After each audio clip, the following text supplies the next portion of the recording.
دوستو شام غریباں ایک ایسا لفظ ہے جسے سننے کے بعد ذہن میں عجیب و غریب خیال آنے لگتے ہیں اور ذہن میں ایسے ہزاروں سوال پیدا ہو جاتے ہیں جو انسان کو تجسس میں ڈالے رکھتے ہیں۔ انہی میں سے ایک سوال یہ بھی ہے کہ شام غریباں کیا ہوتا ہے اور شیعہ حضرات رات کو لائٹ بند کر کے کون سا شرمناک کام سر انجام دیتے ہیں۔ لہٰذا دوستو انہی سوالوں کو مد نظر رکھتے ہوئے ہم نے فیصلہ کیا ہے کہ آپ کے سامنے اس حقیقت کو واضح کیا جائے۔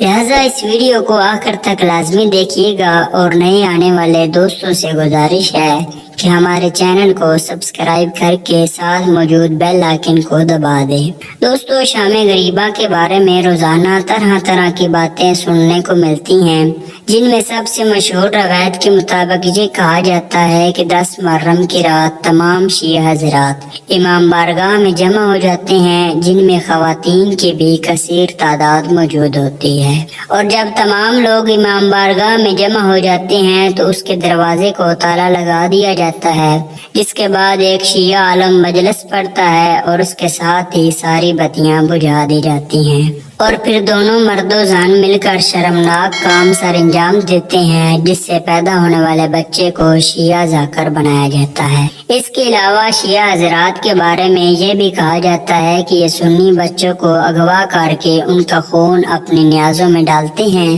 اور پھر یہی نیاز انتہائی شوق سے تقسیم کرتے ہیں۔ تو دوستو اگر حقیقت کی بات کی جائے تو یہ تمام باتیں بالکل من گھڑت اور فضول ہیں، جن کا کوئی سر پیر نہیں، بلکہ یہ تمام باتیں امن کو خراب کرنے کی ایک سازش ہے۔ دوستو ایسا ہی ایک انسان اپنی آپ بیتی سناتے ہوئے بتاتا ہے کہ میں ایک دیہاتی گھرانے میں پیدا ہوا اور مذہب کے بارے میں مجھے اتنا ہی پتا تھا جتنا گاؤں کے مولانا صاحب نے بتایا تھا، لہٰذا مجھے شیعوں کے متعلق روزانہ ہی کچھ نہ کچھ ایسی باتیں سننے کو ملتی جو مجھے پریشان کر کے رکھ دیتی۔ جن میں سے ایک شام غریباں تھی، جس کے بارے میں ہمارے مولوی صاحب بہت ہی غلط ذہنیت رکھتے تھے۔ وہ بتاتا ہے کہ جب میں میٹرک کے بعد کالج میں داخل ہوا تو پتہ چلا کہ ہمارے ایک ہم جماعت کا تعلق اہل تشیع سے ہے۔ میں نے اسے بہت غور سے دیکھا اور نوٹ کیا تو مجھے وہ بالکل نارمل انسان ہی لگا، لیکن کچھ عرصے بعد ہم 3 دوست بیٹھے تھے کہ وہ لڑکا بھی ہمارے پاس آ کر بیٹھ گیا۔ دوستو وہ بتاتا ہے کہ میں نے موقع غنیمت جانا اور مولوی صاحب کی جانب سے کی گئی تمام باتیں پوچھنا شروع کر دی۔ جب میں سب کچھ بول چکا تھا تو اس کا چہرہ سرخ ہو گیا، مگر اس نے صرف اتنا ہی کہا تھا کہ یہ ساری باتیں غلط ہیں اور اٹھ کر چلا گیا۔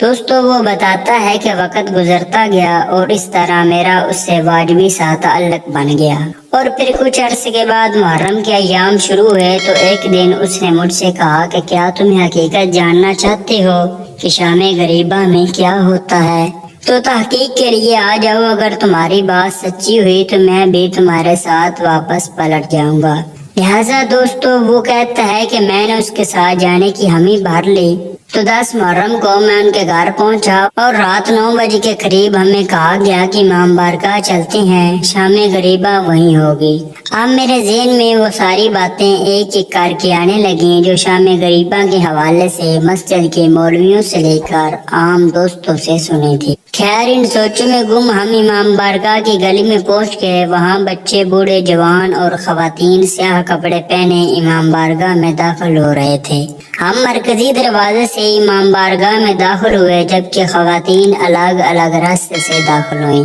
اور دوسری منزل پر پہنچ گئے۔ وہ بتاتا ہے کہ میں ابھی انہی خیالات میں گم تھا کہ امام بارگاہ کی بتیاں بجھائی جانے لگیں، اور اب صورتحال یہ تھی کہ تمام بلکہ بڑے ہال میں صرف ایک بتی اسٹیج پر جل رہی تھی، اور اسی دوران ایک ذاکر نمودار ہوا جس کے کپڑے سیاہ تھے اور ہلکی ہلکی داڑھی تھی اور گریبان کھلا ہوا تھا اور کفیں چڑھائی ہوئی تھی۔ اس نے مائک پر آتے ہی بلند آواز سے پڑھا، انا للہ و انا الیہ راجعون۔ یہ پڑھنا تھا کہ حال میں کوہرام مچ گیا اور ایسا لگ رہا تھا کہ جیسے یہ لوگ پہلے سے تیار بیٹھے تھے۔ انہوں نے اس جملے کو 3 بار دہرایا اور ہر بار گریہ کی آواز بلند ہو جاتی تھی، جبکہ میں اس صورتحال کے لیے بالکل تیار نہ تھا۔